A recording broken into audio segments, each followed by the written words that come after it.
Good morning, good morning. Welcome to Understanding Behaviors for Effective Team Communication.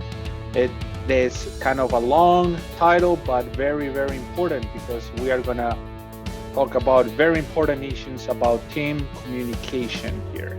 We want to start by sharing some good resources in the state of Nevada. Please visit the State of Nevada Department of Business and Industry. This is a great tool for business owners that want to learn about other resources besides extension, other resources for their small businesses. We have the Nevada Business Support Ecosystem chart. You can find more information about other institutions. And then we have the roadmap. The roadmap is divided by business subjects, and you can go ahead and click. It is a PDF file that you can download, and you will find more information about, for example, certifications. You can find more information about Nevada growth, statistics, licensing, and of course, our resources for education opportunities like our video library. But without any other delays, we want to tell you what's going on today. Our agenda for today, we're going to be identifying the 4 core behavioral styles using a fantastic tool called DISC. Then we're going to talk about what's your style as an owner, because it's very important to identify a particular style, but then how can we use our style to communicate effectively with the other styles, and finally provide you an action plan and some tips to put everything into action. And I'm very excited to introduce our guest instructor today, Tiffany Ward. Good morning, Tiffany. Good morning. I'm very happy that you accepted our invitation. And on the next slide, we can have some information about Tiffany. She has her own company. She's certified DISC practitioner and is assessments 24/7. Her company is the We Mentality. But tell us a little bit more about how to get started on this whole personality behavioral business subject, and a little bit more about yourself. Oh, yes. Thank you so much, Juan. I really appreciate it. Yes, my name is Tiffany. Tiffany Ward. I am the CEO of the We Mentality Team Development. And what we do, our core value is to build stronger relationships and develop winning teams. Being that the situation that we are in right now with these trying times with the pandemic and such, it is imperative that we find the right people for the right seats at the right time. So I may have made it a mission to be able to come out and spread as much information as I can to help build organizational structure based on the company culture, so that the whole team can have a full buy-in and make the business be able to go and exceed to the next level. Yeah, there's a lot of news out there, how hard it is to find employees, to keep employees. Employees are not getting back into the business. So there's some disconnection in there. Hopefully we can figure it out, and we have the tools to do it. So, hey, take it away, Tiffany. Thank you so much. Yes, well, as I mentioned before, I'm big on building teams. So what I'm going to do is I'm going to let you guys know a little bit about each of the 4 styles according to the DISC model, and how identifying these 4 core styles is pretty easy. It does seem complex, but once you're able to utilize it and start implementing it, it'll be like a complete breeze for you. What I'll do is, people generally make the mistake of assuming that others want to act the way that we do, especially when we're in the work environment. They expect for us, especially if we're chipper that day, you want to be able to introduce yourself and have a good rapport with someone. But someone may not always have that same rapport with you. They may just say a good morning, or they don't feel like really necessarily talking about their day because they may not have the same behavioral style as you. What we use with the what we usually have with that type of mind structure is the golden rule. We treat others the way that we would want to be treated, because we know that how we want to be treated is good. So we want to be able to treat people good. Well, that does work in some occasions, but what we like to do is we like to actually use Dr. Tony Alessandra's the platinum rule, which is treat others the way that they want to be treated. And by doing this, you're able to understand their behaviors and you help building better rapport. This helps with a lot of miscommunication. It helps with a lot of conflict resolution, because once we know another person's behavioral style, we can understand why they may not behave or act the same way we do, especially within the workplace. So what we do with the DISC model is we let you know the 4 core styles of every group, the general population. So what I'm going to do today is I'm going to identify all 4 core styles and let you know a little bit tips and tricks about each of the styles. So what we have when it comes to DISC, each of the names on DISC are for a reason. So the D is for dominance, the I is for influence, the S is for steadiness, and the C is for conscientious. So with the dominant style, they're the ones that focus on the problems and challenges. They're the ones that like to win, win, win, no matter what.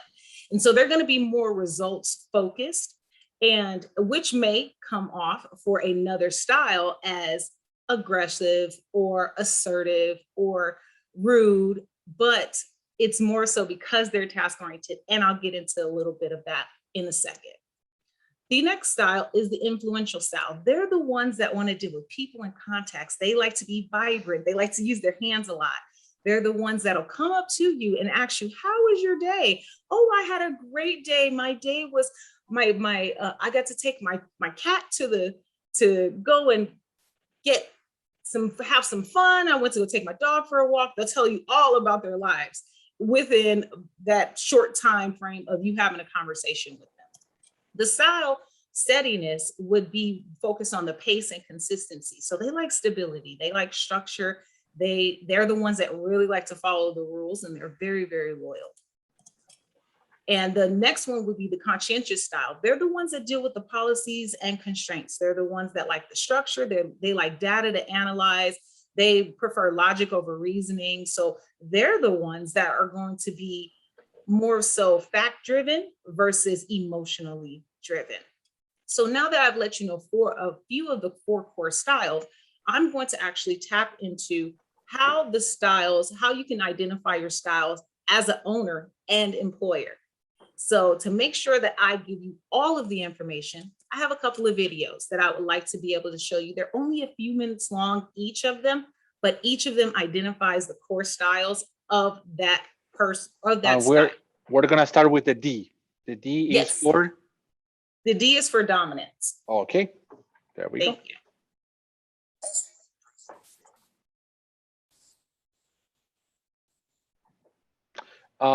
I think you need to adjust the volume. For some reason, I'm not going to hear. So sorry. It was working before. There we go. There we go. I was not sharing the sound. My apologies. Let's begin. Potential challenges. If you are interacting and communicating with a high D, understanding these insights will help ensure a positive experience. High D.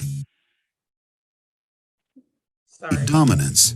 People with high D as their primary behavioral style comprise about 17% of the population. High Ds are generally competitive, daring, adventuresome, bold, decisive, direct, and results-oriented. Ds are innovative self-starters who like to solve problems and provide winning results. They are comfortable with taking on a variety of projects at the same time. They like to see results and will go the extra mile to achieve those results. While a high D's fearless and innovative approach to things can be a great asset, he or she may step on some toes to get what they want, and they may lack patience. That person in an office who you would describe as all business and sometimes stuns you with their forthrightness is a high D. If a D is the first person to approach a door with a group of people, you can be sure that D will not play doorman while the group enters. A high D will hold the door for the first person behind them and move on. When things become stressful, a D can turn from impatient to very demanding. They will communicate in a blunt manner and may not listen well. A D dislikes it when they sense they are being personally challenged, and they may even become aggressive if they sense someone is trying to take advantage of them. A high D's primary and most notable emotion is anger. They like having options to solutions and do not enjoy being told how to solve a problem. A D would rather create their own solution. Their primary stress reliever is physical activity. At work, they are innovative and forward-thinking. Ds are generally willing to take the reins and lead a group, and they like to take on challenges. If a meeting was scheduled for 2 p.m., the high D would be a few minutes early or right on time. They would want to get the meeting started right away, and the folks that were late would have to figure out what was discussed on their own. The high D would get right to business and not worry about small talk to begin the meeting. Being task-focused, they would want to conduct business, conclude the meeting on time, and then move on to the many other projects they are juggling. When communicating with a high D, it's important to be direct, brief, and to the point. You may see them glance at the clock if you don't get right to the point. Focus on the task and stick to business. They are not chatty people. Identify opportunities and challenges and suggest a logical, results-oriented approach to solving them. Do not get into too many details or provide a lot of data. They like their information to be concise and direct, so provide them information in bullet points. And avoid physical contact. They generally don't appreciate a pat on the back or a hand on the shoulder. Most people have a combination of 2 or 3 of the other DISC styles as part of their total behavioral profile. The most evident or visible style is called their core style. All of the descriptors we have covered here are for people with a core style of D, or dominance. Understanding these tendencies in you and in others can be very helpful at work and in your personal relationships. Be sure that you view the other DISC behavioral style videos and understand those individuals' unique characteristics. Applying the DISC tool will help you understand others, adapt to their style, and improve interactions and communication. This brief presentation will provide. And there you have for the dominant style. What we like to do is I want to make sure that you guys have all of the information as much as possible. So I wanted to be able to let you guys know how each style is working. So with the dominant style, their biggest core value is task orientation. They want to make sure that they start on time, end on time. And if they have anything in between, they don't want any small talk. So with the dominant style, make sure you pay attention to those nonverbal cues as well, because they're not the ones that are going to want to have a hug when they initially meet you. But remember, as they said, there are more than one style that we usually are. Their core style is what you want to be able to pay attention to. And I'll teach you how to identify that style. The next one we're going to have is the high I, okay? This short video will provide you with a valuable overview of the unique characteristics of a high I individual in the DISC model. If you are a high I, this video will help you understand your unique behavioral strengths and potential challenges. When interacting and communicating with the high I, keep these insights in mind to improve that experience. High I, influencing. People with high I as their primary behavioral style comprise about 38% of the population, making this group the largest group of the 4 DISC styles. A high I is generally outgoing, charming, persuasive, sociable, enthusiastic, optimistic, and impulsive. They enjoy and get energized by collaborating with others and tend to be very entertaining people. If you know someone that can walk into a room where they don't know anyone and have a crowd around them laughing and chatting 5 minutes later, that person is probably a high I. Their primary emotion is optimism. If you ever had a salesperson who was a very high I, they may stare at the results of their worst quarter ever and think, wow, my next quarter results are going to look great compared to this one. At work, they are strong team motivators. They bring optimism and enthusiasm to the group. You can count on a high I to approach problems with creativity and provide outside-of-the-box solutions. If conflict arises, they will step in to negotiate a solution. However, if the conflict involves them directly, they may avoid it to maintain harmony in the relationship.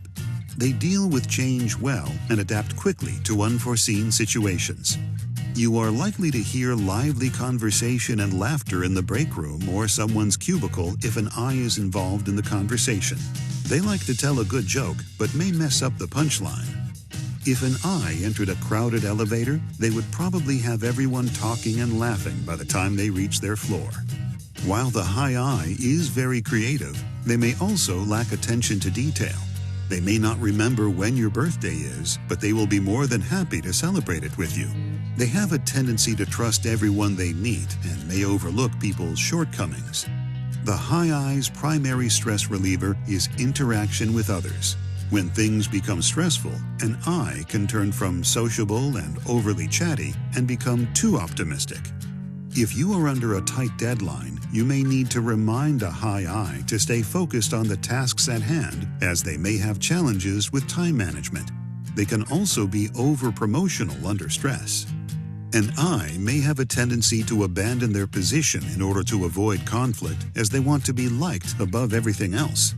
If you organize a meeting at work and you forget to include a high I, you'll hear about it from them afterwards. They need to feel included. When communicating with a high I, it's important to allow time for socializing and connecting on a personal level. Do not stick with the hard numbers and facts. An I will relate better to the human side of things. Be sure to ask an I for their opinion and expect a certain amount of fun and energy in your encounter. They are action-oriented and make quick decisions, so get to the action items quickly and be sure to write down any details for them. They will be motivated by praise, flattery, and popularity as they like social recognition. They fear social rejection, so the last thing you want to do with an I is to isolate or shun them. They need to be around others and feel accepted to be their best. Most people have a combination of 2 to 3 of the other DISC styles as part of their total behavioral profile. The most evident or visible style is called their core style. All of the descriptors we have covered here are for people with a core style of I, or influencing. Understanding these tendencies in yourself and in others can be very helpful at work and in your personal relationships. We can't change the behavioral styles of other people, but we can recognize and adapt to other styles. Be sure that you view the other DISC behavioral style videos and understand those individuals' unique characteristics. Applying the DISC tool will help you understand others, adapt to their style, and improve interactions and communication.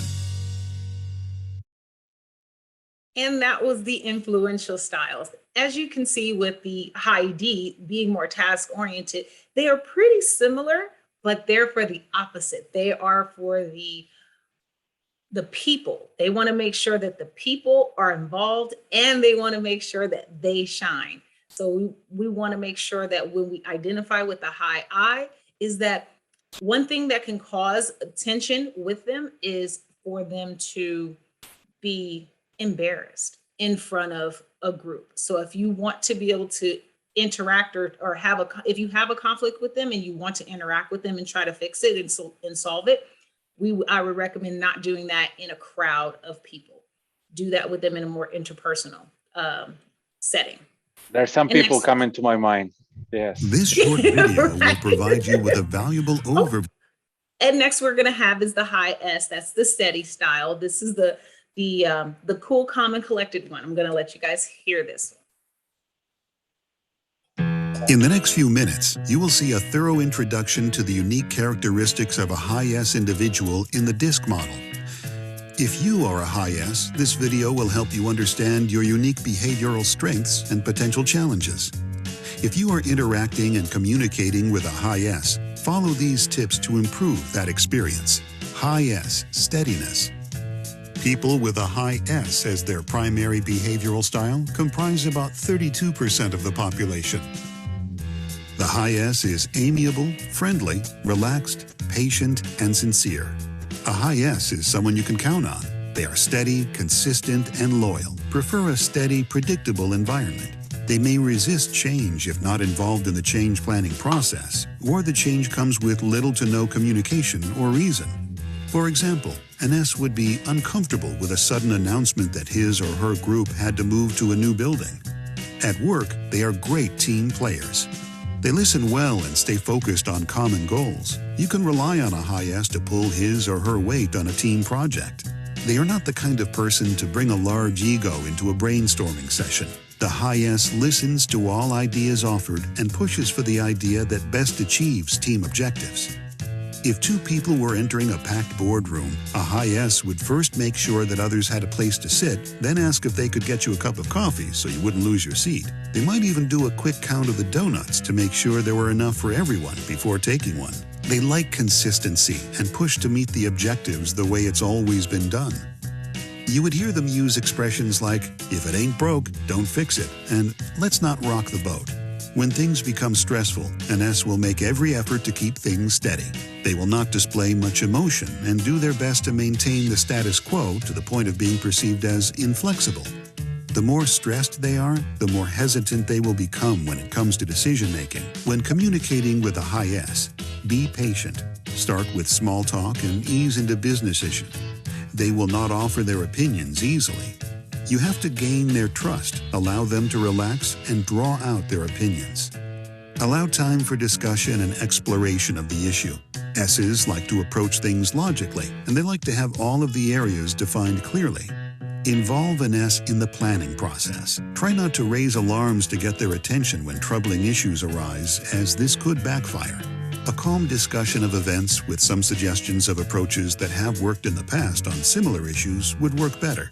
And because they tend to be sincere people, you should be sincere as well. Don't promise something you can't deliver, as trust is difficult to win back. The primary emotion for an S is being non-emotional or stoic. Although they have strong emotions, they don't always display them for others. The way high S's reduce stress is through rest, relaxation, or sleep. Most people have a combination of 2 or 3 of the other DISC styles as part of their total behavioral profile. The most evident or visible style is called their core style.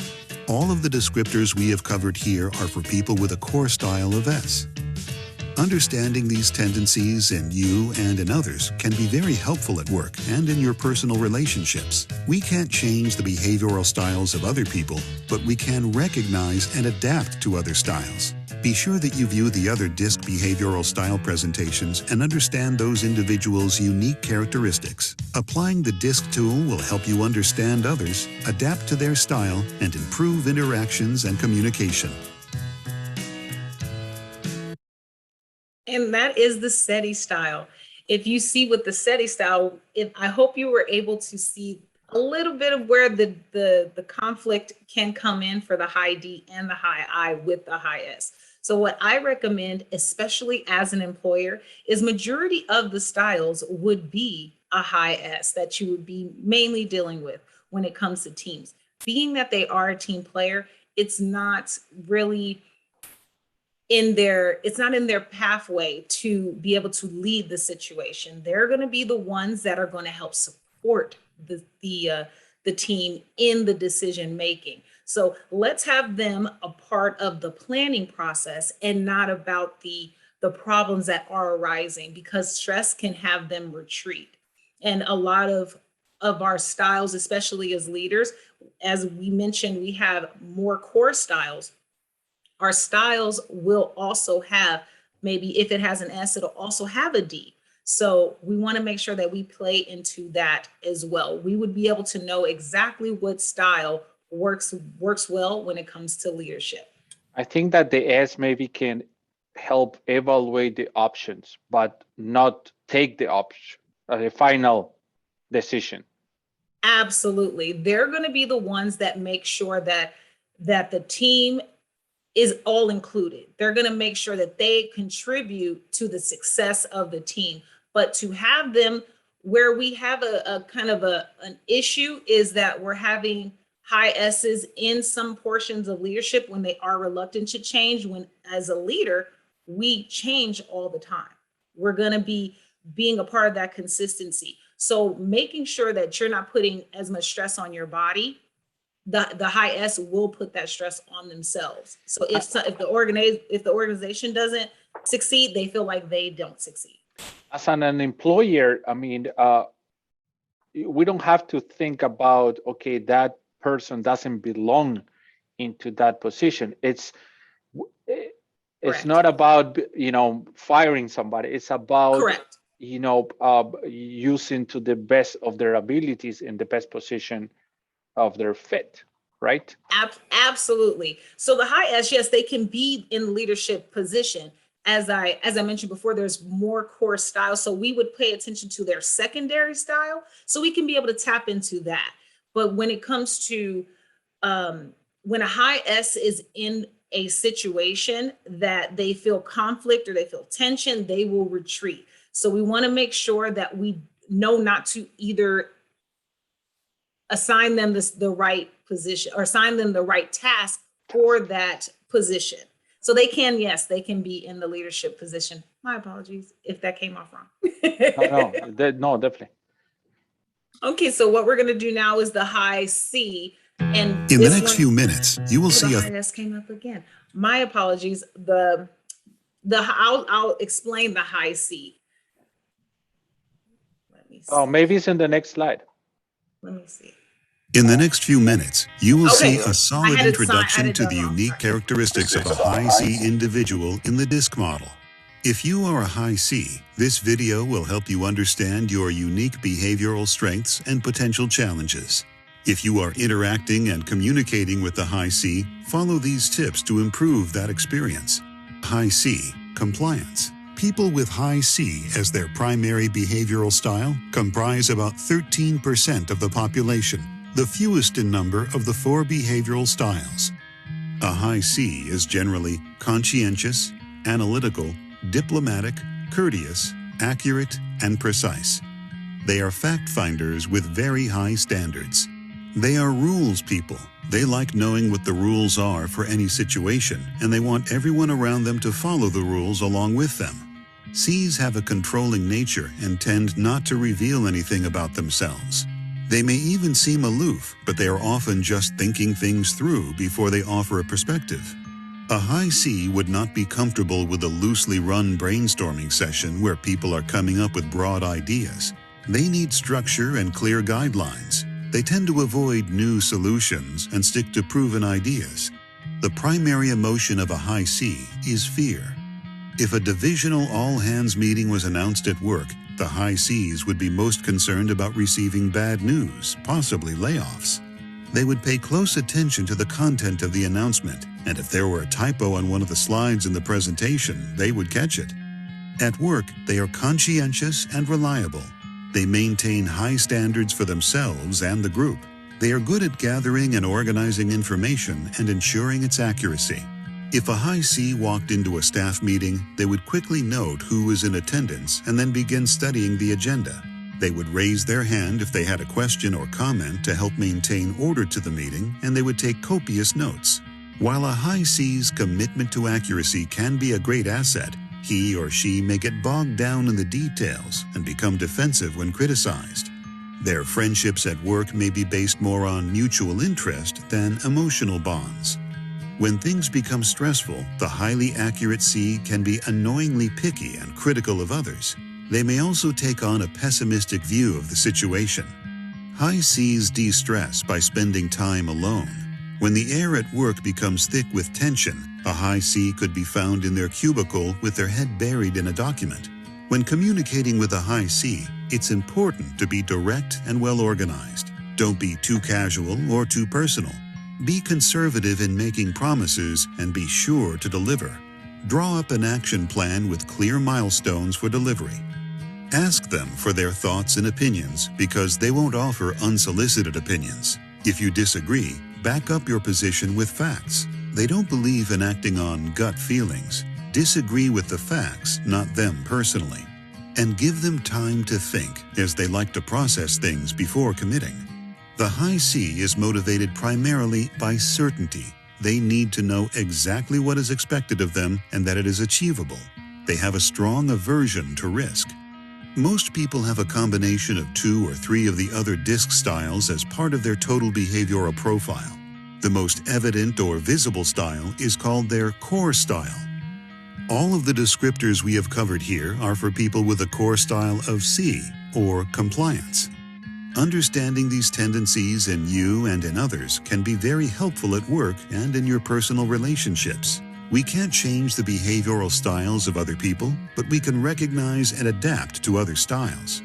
Be sure that you view the other DISC behavioral style videos and understand those individuals' unique characteristics. Applying the DISC tool will help you understand others, adapt to their style, and improve interactions and communication. In the next few minutes, and there you have the conscientious style, also known as the high C. The high C is the most introverted of all of the styles. So they're going to be the ones that are working alone. They like to work independently. They're the ones that like to make sure that the logical reason, make sure that it makes sense. So they're going to be the ones to ask a lot of questions. This is where tension can come from the high I, is because when they do ask a question, they're looking for actual answers, but a high I may go into a full-on reason of why they have come to the answer and kind of maybe dance around it or over-exaggerate. So that's where tension can come in with the high I and the high C. Now, being that we've identified all of the 4 core styles, as I mentioned, and as I mentioned in the videos, we have multiple styles. We actually have all of the DISC styles in us. However, we utilize our core behaviors with it depends on our situation. So what we are going to do now is, how do we actually communicate with these styles? How do we understand exactly how to talk to these styles? So what I like to do is I like to ask myself 2 different questions, especially when I'm going into an unfamiliar situation. I like to ask myself those 2 questions before or while I'm speaking to the person. Are they open or guarded? Are they indirect or direct in their speaking? Okay, so these here, they'll teach you, I will definitely go in. I think one thing is, it's this type of information is something that we really can't go over in a full hour. It takes a lot longer than that. So I will be back to do more videos on these topics, but I'll try to get as much as I can out today. Can I share with you? Yes. I took like the DISC assessment a couple of actually 2-3 weeks ago through another training, and I got an 88C, and then I got a 63S, and then a 53I. So my core is the C, right? And then the second one that I guess describes me is the S, and a little bit of D and I, basically. So yes, if you have that information, then you can, plan how to relate with me, right? absolutely. So that would be definitely a game changer if I knew how to be able to speak with you. So now that I would know that you're a high C, I know you're going to want factual information before I asked you any interpersonal questions. But because you are also a high S, you also do care about what's happening with the teams. You do care about what's happening with leadership. And your high C is it absolutely depends on your environment, your work environment. So with you being a high C in quality control, that's going to be able to help you. Your high S is going to also be able to help you get things done in a pace and consistency. And then your high I, of course, is going to be interacting with people. So you're able to jump to those very easily without causing stress to the body. Good. So I would be able to go in and know that I'm not going to have a full-on conversation. I know I'm going to plan and time the meeting a little shorter. I'm going to probably plan our meeting for about 30 minutes, and we're going to really get to the facts and the points of how we can be able to resolve the situation without having to kind of drag it out, if that makes sense. No, definitely. On the results gives you, tools how to communicate with the C person, and Yes. I share that with everybody. hey, this is the way I Good, like to be communicated. So I think it good. really works, because it had some insights straight to the point. Hey, don't Absolutely. don't bring ideas out of the blue. Have some facts behind it. Absolutely. And to make sure that you are ready to start an action plan because you're ready to get some things going. If everything makes sense, by the end you would like to have an action plan. So me knowing that and going through further practice, and practice makes perfect with learning these styles. The further practice, you're going to be able to use the more, it'll just come off as second nature. You're going to be knowing, okay, I'm dealing with a high C today. Okay, I know I have to do this. I know with the high I need to have an hour conversation because I know it's going to be more dialogue. Mhm. Yes. And I'm pretty So sure there's some people that are thinking, okay, but is it okay to frame somebody in a particular style? But we don't have to think. I think we don't have to think about just framing somebody. It's just learning to communicate better, right? That's absolutely. I say it's more of tapping into your superpower. This is a superpower that not everyone knows. And because you now know that this exists, it is up to you, especially as employers and owners, where we are dealing with people on an everyday basis, to learn each of the styles. The one thing I love is when I'm talking to someone and I hear them say, "You get me, you understand me." And it's not about just putting them into their bubble. It's about learning the other styles. I don't really necessarily want to figure out my style because I already know that. That's the golden rule. So now we're doing the platinum rule where we're treating others the way that they want to be treated. And how to do that is by understanding how they are going to operate and knowing that observable behavior of how they're going to react to a situation. You already have a step ahead now. You know that this type of conversation is going to be tense with a high S. You can make them emotional. If you're going to make them emotional, if you know it's going to make them emotional, come to them with certain strategies and tips of how to alleviate those situations. So you can come to a meeting, a meeting with maybe a potential investor, or you're just a regular meeting with your team. You can come to that better prepared, so everyone on each of the styles can be able to benefit from the meetings. great. Yes. So with what I'm going to do now is I'm going to let you guys know a little bit about those open guarded behaviors, direct or indirect behaviors, so you can have a feel of what you're going to be looking for. And if they're behaving these ways, then we can be able to identify what the styles are. Okay. So here's a couple of examples of open behaviors. They show friendly and enthusiasm freely. They're more relaxed and warm. They emphasize main ideas. They go with the flow. They're big on conversation that includes digressions. And they're very opinion oriented. So they're going to be the ones that have something to say. They're animated with their facial expressions. I don't know if you guys can tell, I have an open behavior. They're very easy to get to know in business because they're that open book. They want to tell you everything about their struggles and their successes, and they want you to just feel what they have been through because they're very passionate. They have a friendly handshake and they initiate and accept physical contact. So they love hugs, handshakes, firm handshakes, and such. Okay. And for guarded behaviors, see, they're a complete opposite. So it's not necessarily that they don't want to tell you their information. It's just that doesn't naturally come to them. So they keep things private. They're more limited range of their facial expressions. They're more formal and proper. So they're going to want to mainly give you just a handshake. If there is physical contact, they're going to want to give you a handshake, or nowadays that elbow bump. They're going to want to make sure they give you that.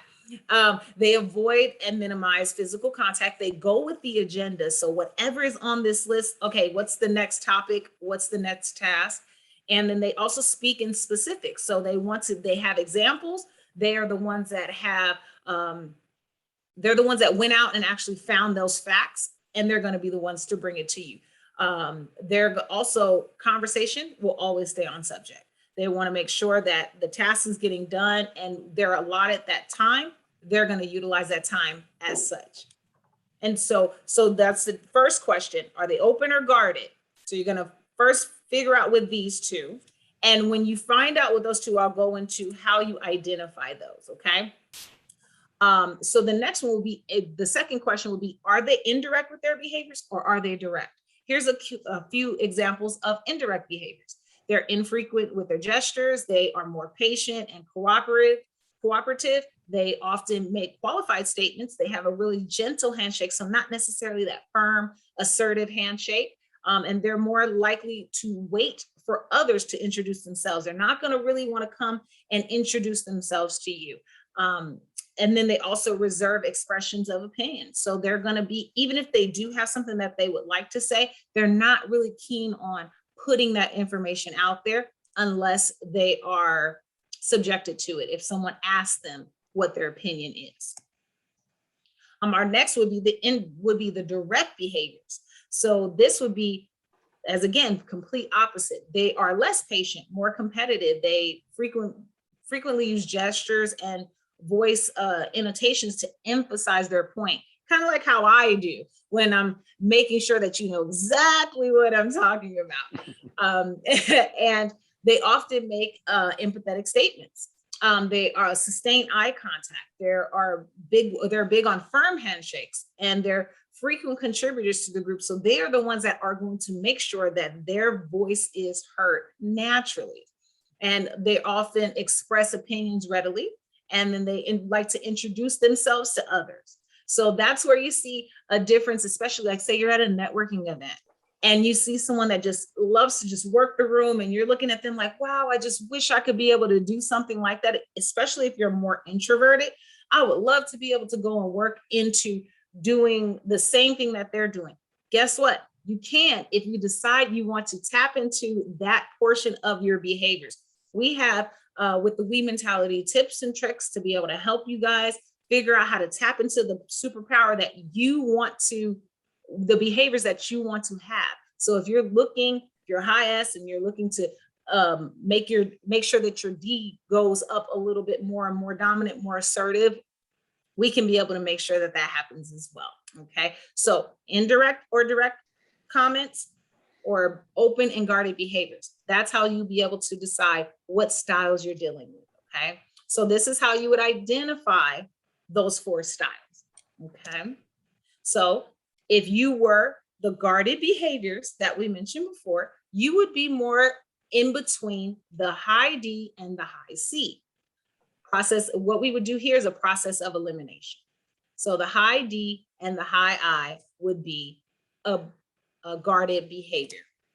The more open behaviors would be the high S and the high I.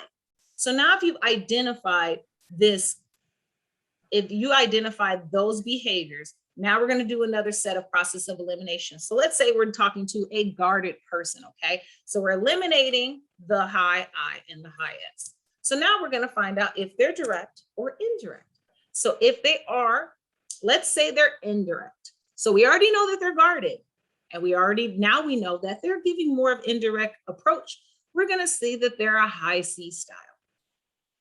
So if you see with a high C, you're going to be more forthcoming with what exactly you need to get done and how you would like to get it done.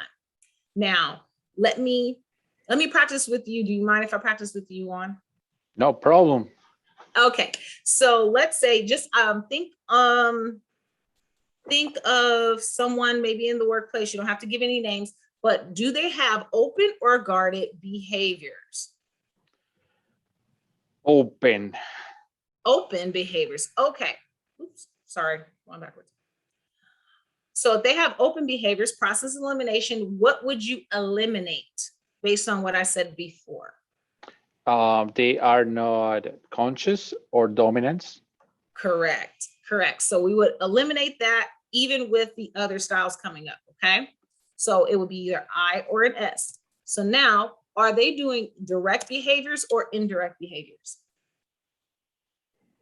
I will think more direct.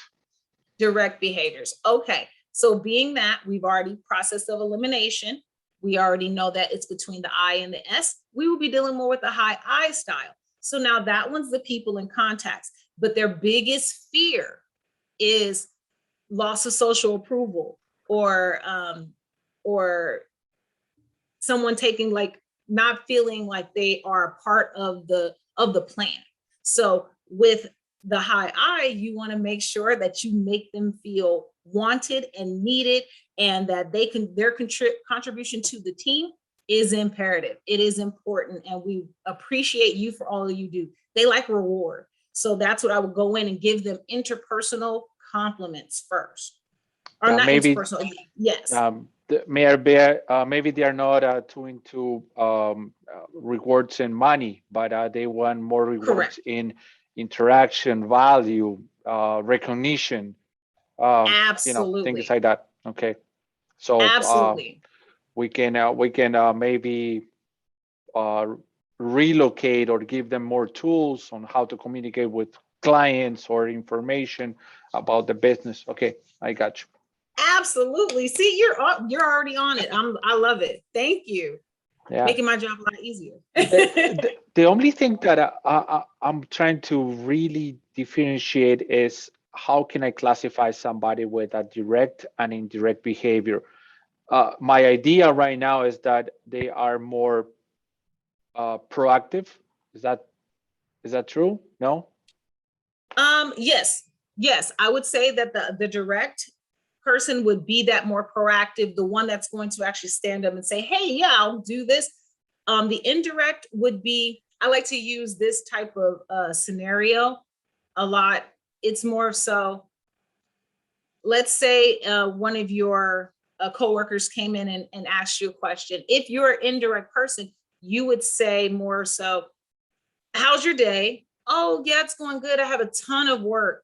And aren't you working on this project with me? Yes, I'm working on the project with you. I would love to be able to get some of these things done, but I can't right now because I have so much to do. It's kind of like you're pushing them to want to say, hey, I'll help you. Mm-hmm. Yeah, I don't have a problem. Oh, you would? That would be so great. Thank you so much for volunteering. It would be that indirect, instead of saying, hey, I'm not going to be able to accomplish this today. Can you help me? Okay. So maybe they are not willing to ask for help, but when they really need help. Okay. Gotcha. Yes. The person that doesn't want to interrupt you and is waiting for the break to ask you the question, for example. That is perfect. Yes, that's a perfect example. Do you mind if I use that? No, well, go ahead. Yeah. Because and sometimes it happens, like, what, you didn't ask me yesterday, and you look busy. I want to interrupt you, but that's so just how it goes sometimes. Yeah, and that would be the client left. You should have asked me that, or we should have responded to that email way before. You should have asked me how to respond, absolutely, or make that payment, or take that. Okay, gotcha. Absolutely. So as an employer, think about how many times we go through that with our employees of why didn't you communicate? Could you have not? That can reduce the conflict that you may feel internally for that employee, because you now understand why they reacted the way they did. And now what we can do, now that you know that, we can be able to have preventative measures in place, because all we would have had to do as the employer is tell them, hey, what do you think? I'm going to ask you some questions after the meeting, if you don't mind, and check in with them, especially if you see their nonverbal cues of that they have something to say, because you can pay attention to that as well and see that they may have something to say. And you can ask them how or what they would like to be able to contribute to the meeting or project. Yeah, they go to the printer, they're already 5 times. You see them walking around. They want something, but why don't they ask? And, exactly. And I make that mistake many times, assuming that somebody will think the same way I do. And that's a problem. And that's a problem that I have sometimes even with clients. And they don't ask for help when they need to. Okay, perfect. Absolutely. I was too. And I mean, it's very normal. So you're not alone. And so the thing is now, You have a superpower. You can be able to tap into it and build those relationships now. So, so what I want to do now is I actually want to talk about the style indicators. So this is the one thing about each of them is their focus, their needs, their emotions, and their fears. So when you when you understand their fears, you can understand why someone can be impulsive and kind of jump, out and lash out at work, or they can just. The one thing we don't want to do is we don't want to lose our top talent because of miscommunication.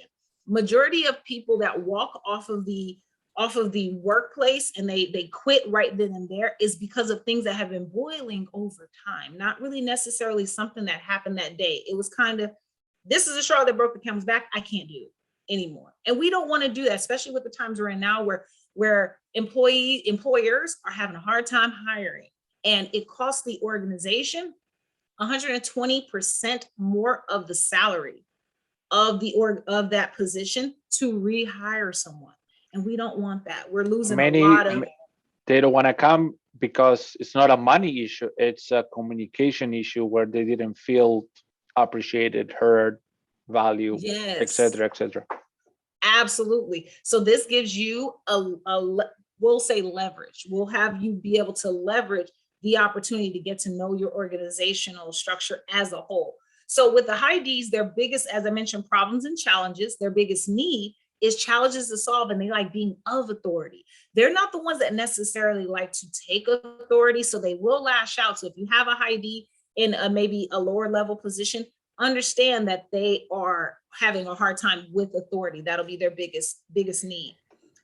So their biggest emotion is anger and impatience. So they may lash out. The higher the plot point, the more they're going to express that. And so they may show that anger and impatience and it'll end up boiling up. But it's because their biggest fear is being taken advantage of or lack of control. Now with a high I, they like social relationships in a friendly environment because they trust situations. So they look at the glasses half full, and everybody can get along, and we're going to have fun doing what we're doing. And it's because their biggest fear is being left out or loss of social approval. So that's why I like to be a part of those. When you plan an employee's birthday, if you're planning to host an event, they want to be a part of those things, and they're great event planners as well. So you may want to keep that in mind when you want to do some fun social things at work. Make sure you delegate that task to a high I. With the high S, their pace and consistency. So they like systems, teams, a stable environment. Their biggest expression is non-expression. So the one thing about the high S is you cannot read their poker face. You cannot tell if they are bothered or if they are upset. They're very poised, well put together. But the one thing that they do not like is sudden change. They don't want things to just be rocking the boat, and then now we got to jump ship and we got to jump to another ship. That will make them kind of retreat and not know where to help. Okay, so they're the big harmonizers. And then with the high C, they like rules to follow and data to analyze. So yes, making sure that paperwork is right there. They're going to make sure that they've done their homework, so you make sure that you do yours. So they're going to make sure that that they have reasoning to back up what they're saying. So if they are passionate about what they are putting out there, it's because they've done the research and they know that what they're saying, even if it's not right, they're going to let you know why they thought it was right. If that makes sense. They're going to let you know why I thought it. But their biggest emotion is fear and concern. So they're naturally going to want to ask questions. That may be internally, or it may also be, let's say they're in a leadership position or we're in a meeting. The high C is going to be the one that is going to have the question. They're going to say, hey, how can we do this? Or what steps do we need to take to get this action going? So the details. I would say, yes. What steps do we need to take? It's always on the details. Yes. And it makes sense because a high C will go right to getting the task done, because their biggest fear is loss of accuracy or quality. And the quality of their work is like their child, it's like their baby. They value it very much to where they want to make sure that all the questions are answered. So I don't have to come and bother you. we're all doing our work and we're all handling things. Pretty simple. It's pretty different from the high S. The high S is wanting to ask, but they're kind of afraid to ask. So that's where you, being a high C and high S, your high C, your questions would subside more, or it would be more superior over your need to want the systems and the teams in a stable environment. Yeah, hope for the best, but be prepared for the worst situation. Absolutely. Yes. I love that. I love that. Yes. So those are the style indicators. So that would be your main focus. So when you do as an employer and as business owner, what you would want to see, even in your customers, if you see any of these types of like emotions, try to figure out, that's another way you can be able to figure out how what their style is at that time. What type of behavior are they observing right now? So I can know how to combat that. So I can know how to smooth the things out and make sure that everyone is happy at the end of the day. Think about it if you're in a restaurant and you have someone that's kind of going, they're frustrated because their food's not done right. If the manager was able to come out and smooth out that situation based on the style, because they're seeing that they have that anger and impatience right now. So they may want facts right now. They may want some type of action to be taken at that moment. It's up to leadership to be able to learn and understand how to be able to take care of that situation in that crisis moment. So with the practice of learning the behaviors, you definitely would be able to smooth things out and have better rapport. And next thing you know, you're getting a great Yelp review on there. That's true. That's true. Okay, so we're gonna move forward. So next now is action plan and tips. So I gave you guys a lot of tips during the videos and such. So I hope you're able to grab those as well. But our action plan would be adaptability. So highly adaptable people, they determine what types of behaviors are most appropriate in the situation. So you have to use your critical thinking as well. So it's not, oh, they're acting like this, so that's just how they are. No, that's what the situation has formed. So the person is acting in that environment based on what is being presented in front of them. Our behaviors literally change within the drop of a hat. So with us having all four styles, sometimes we go into the fight, flight, or freeze. Sometimes we go into the retreat. So we need to know when we can be able to eliminate any type of confusion or stress or tension, especially within the workplace. So adaptability is important and very to all the successful relationships. And remember, no style is more naturally adaptable than the other, especially with the high S. I'm a high S, so I know that's one of the things, one of my core styles in my natural environment. So I want to be able to make sure that everyone is harmonious around me. But I know that when I need to tap into my D, I know how now to tap into my D to where it's not anger and impatience, to where it's not so high where it's showing off as frustration. It's me making sure that things are going to get done in the right way and we're having a more harmonious conversation.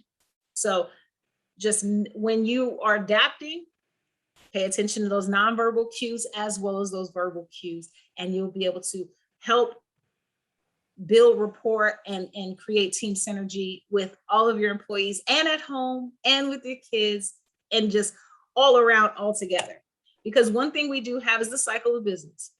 The owner takes care of the team, and with the structured team, they take care of the customer takes care of the business, and the business takes care of the owner. So we want to make sure that we are putting this cycle in effect. We want to be able to have those. So I want you guys to take action and ask yourself a couple of questions. Okay. Does your team run like a well-oiled machine? Do they share the same values with you? Can you step away from your business for a month and the business still run without any interruptions on day-to-day operations? You know how hard that is? But it's possible. It is possible, yes. Yes. And that's the thing, when we become business owners, our goal is to be able to be on the golf course and sitting, go spend some time with family. But we work in the business a lot because we need to be able to have more trust in our teams that they can handle running the operation the way we would. So we want to be able to help create that team synergy so that the owners can take a rest. that phrase, that golden phrase, let's put it that way, about being your own boss, I'm coming from a C perspective, okay? Yeah, you do. I need details because becoming your own boss, I mean, you can be self-employed or you can be, unemployed constantly. That's another perspective. So yeah, definitely, if you get to the point, one time a CEO asked me, no, I asked him, what makes you a good CEO?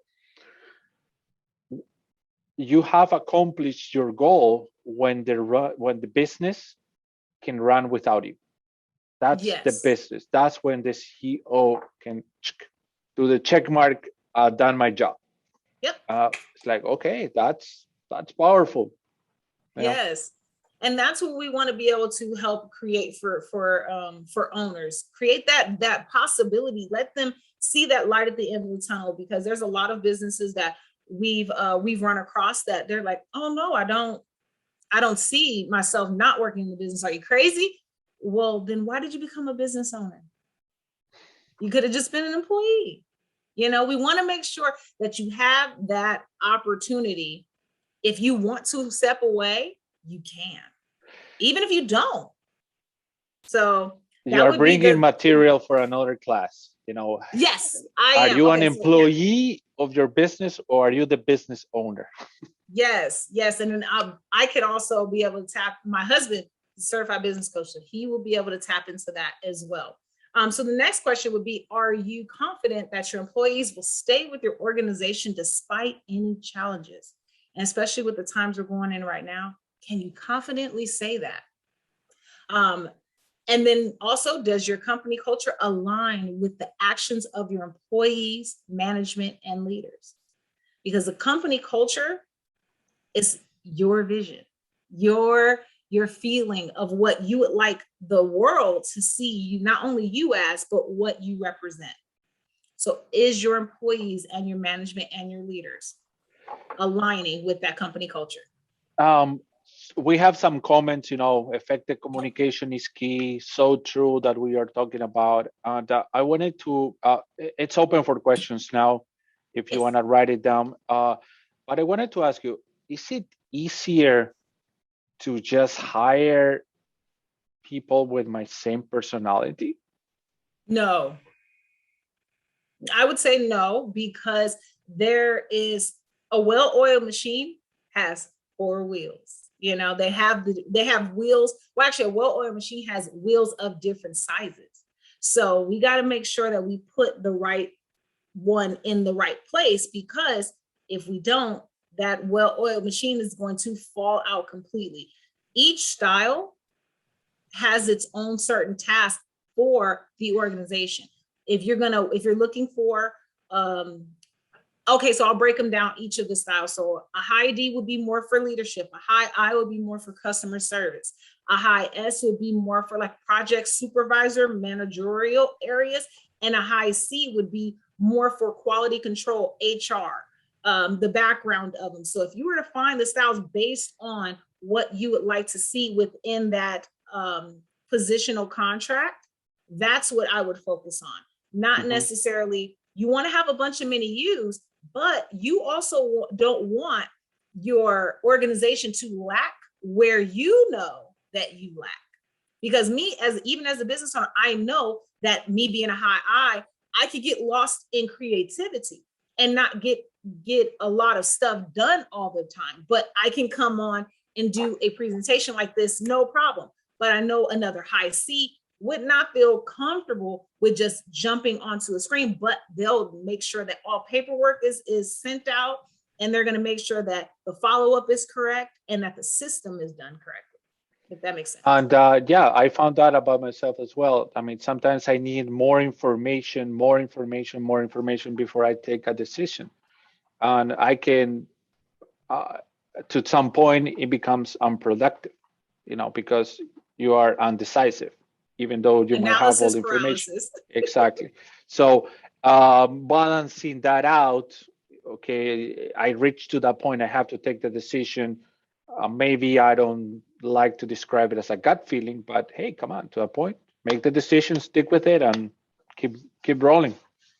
Right, exactly. So, and even with the high C, so let's say, I'll give you a quick tip. I know that we're running out of time, but I'll give you a quick tip. The two styles that work great together are the high D and the high C, and the high I and the high S. Now, the reason why they work together well, because the high D and high C are task-oriented people, and the high I and high S are more people-oriented people. But that's where we can see where, and I'll teach you guys in another video, but where you can find conflict. Usually when you find conflict within an organization, you find out that they're completely opposite styles, each person. So a high D and a high S would have conflict, because a high D is more assertive and they're quick to tell things based on the task. High S is more of the people oriented and they're more reserved, so they don't feel confident with, or they retreat when someone is, if they feel attacked. Mm-hmm. And they may also feel like they may feel when something is being criticized, they may take it as a personal attack. Okay, so it may be the work, but they're taking it as, I'm not good enough. So that can cause tension. Now, the high I and the high C, as I mentioned before, is that the high C is task oriented, where their challenge is going to be for the high I is that they're going to get lost in the clouds. They're going to paint a whole picture. So it frustrates the high C. It's like, get to the point. Can we just figure it out? So that's where usually when we go into organizations and we see conflict and tension, it's usually with opposite styles. Yeah, I think that it's important that we let employees know that, yes, there are some shortcomings and we understand their personality. We understand the way they process information, and we will make their strengths part of the team so they can run like a well-oiled machine, everybody. Okay. Absolutely. And then also knowing what the style of each of your employees are. If you have certain projects, you'll now know who to properly assign those tasks to.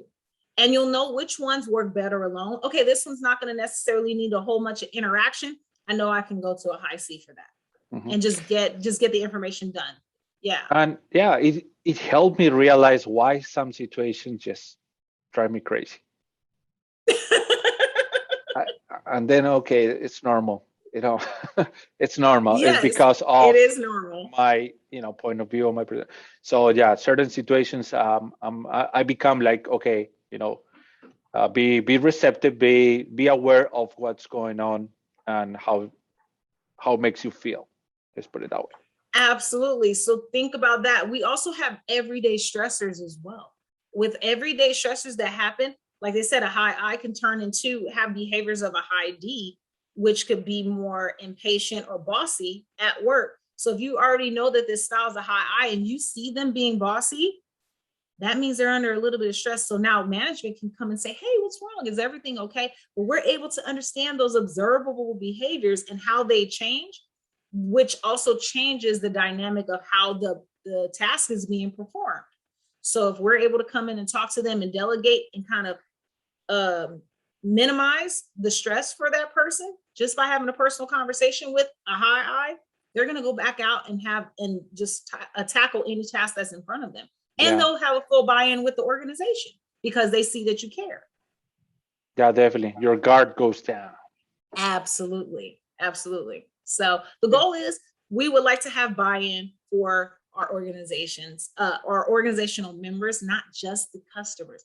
Remember, your employees have to have that buy-in as well. They need to feel a part of the team and feel like they're contributing to the success of the organization. So if you guys would like to speak with me and learn about answering those questions. So I want you to take those questions. And if you have any, if you answer any of those questions, where you would like to know a little bit more, dive in deeper, please feel free to contact me for a free consultation. We do team alignments as well. So use the code extension at thewementality.org, or you can also email me at Tiffany Ward at thewementality.org. And I look forward to speaking with you guys. And thank you so much for having me. Oh, thank you. It was a lot of fun. We got a comment. I see a lot of value in this approach to help me identify my own strengths, weaknesses, and blind spots. And yes, definitely. It has to begin with us, right? It has to begin with us. Then we can spread the knowledge with our employees. Absolutely. Okay. See, and that's the thing. We have a lot of people that think that that we have to control the environment. Only thing we can really control is ourselves. That as long as we navigate the right way, we are controlling the environment. But we got to first control ourselves. Okay. Perfect. Thank you. Thank you for everybody's participation. Thank you, Tiffany, again. And we'll prepare more classes to tackle this subject again. Thank you for having me. Thank you. Thank you, everybody.